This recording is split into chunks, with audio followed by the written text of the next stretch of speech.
Hello. হ্যাঁ শোনা কও, কি করো তুমি? আমি কলা বাগানে এসে তোমার লগে কথা কই। আর তুমি কি করো? আমি তো এক জায়গায় আইছি শোনা, তোমার কইতে শরম শরম লাগে, কি কইরা কই? হেই, আমি তুমি তুমি আমার সাথে কি সরম বাবা, আমাকে কবা না, কও। এখন তুমি কইতাছ না কয়া পারি আমি না, তাই হাঁকবার নিগে আইছি। এই কথা তাই কোয়া যাবো না বাবা, সরম করে। আসলে তোমার কাছে প্রথম প্রথম তো, তাই কইতে শরম করে। ও শোনা, তাহলে তুমি আগো, হ্যাঁ হাগে না, পরে তোমার সাথে ভালো করে কথা কবে নিয়ে আসো না।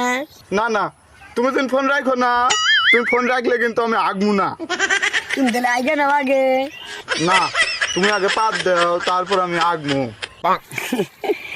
মানুষে কত কিছু চায়, তুমি আমার কাছে কি চাইলে যা। তুমি দিবে কি না কও? হাই রে পাগল, যা। দেখো, তুমি যদি পাত না দাও আমি কিন্তু এখান থেকে উঠবো না, আর যদি না উঠি আমি কিন্তু গুফাইটা মরে যাবো নি, তখন ভালো হবো নি। রাহো দিতাইছি। তোমার পাদের শব্দ এত ভালো, শুনে আমার গু বাড়াই গেছে গা।